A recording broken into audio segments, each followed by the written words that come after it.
Hi guys. இன்னைக்கு வீடியோவில் MK Stalin அவர்கள் ஏன் விஜயை எங்கேயுமே மென்ஷன் பண்ணல அப்படிங்கிறத பற்றி தான் பார்க்க போகிறோம். இந்த தேர்தல் பிரச்சாரத்தில் எம்கே ஸ்டாலின் ஒரே ஒரு முறையாவது விஜயை மென்ஷன் பண்ணி சொல்லியிருக்காரா? இல்லை. ஸோ இது ஒரு சாதாரண விஷயம் இல்லை, இதுவும் ஒரு ஸ்ட்ராட்டஜி தான். இப்போ நடக்கிற அரசியல் சூழ்நிலையில் டிஎம்கே மற்றும் ஏடிஎம்கே 2 பேரும் ஒருத்தரை மாற்றி மாற்றி தான் தாக்கிட்டு இருக்காங்க. ஏன் தெரியுமா? இந்த தேர்தல் டிஎம்கே வர்சஸ் ஏடிஎம்கேக்கு மட்டும்தான் அப்படின்னு காட்டுறதுக்காக. இப்போ சிஎம் ஸ்டாலின் விஜயோட ஒரு புது கட்சியை அட்டாக் பண்ண ஆரம்பித்தா என்ன ஆகும்? உடனே விஜய்க்கு ஒரு பெரிய கவனம் கிடைக்கும். மீடியா முழுக்க ஃபோக்கஸ் ஷிஃப்ட் ஆகும். பப்ளிக் மனசில் விஜய் தான் ஒரு முக்கியமான அப்போனண்ட் ஆகிடுவார். அவருக்கு ஆல்ரெடி பெரிய அட்டென்ஷன் இருக்குது. அது இன்னும் அதிகமாக கூடாதுங்கிறதுக்காக தான் எம்கே ஸ்டாலின் அவர்கள் விஜய் எங்கேயுமே அட்டாக் பண்ணலை. விஜய் ஆல்ரெடி ஒரு நரேட்டிவ் செட் பண்ணிட்டு இருக்காரு. இந்த தேர்தல் டிவிகே வர்சஸ் டிஎம்கே மட்டும்தான்.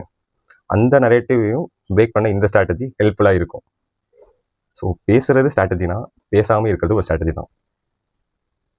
Now let's see the second possible reason. Future alliance door ஓப்பனாக வைக்கிறதுக்கு. ஸோ ஒரு கோட் இருக்குது, keep your friends close, enemies க்ளோசர்னு. இதுக்கு ஏற்ற மாதிரி ஒரு ஃபியூ எக்ஸாம்பிள் டிஎம்கேலே இருக்குது. டிஎம்கே மற்றும் Makkal Needhi Maiam and DMK and DMDK alliance. ஒரு டைமில் இவங்க எல்லாரும் direct competitors. Now they are in same alliance.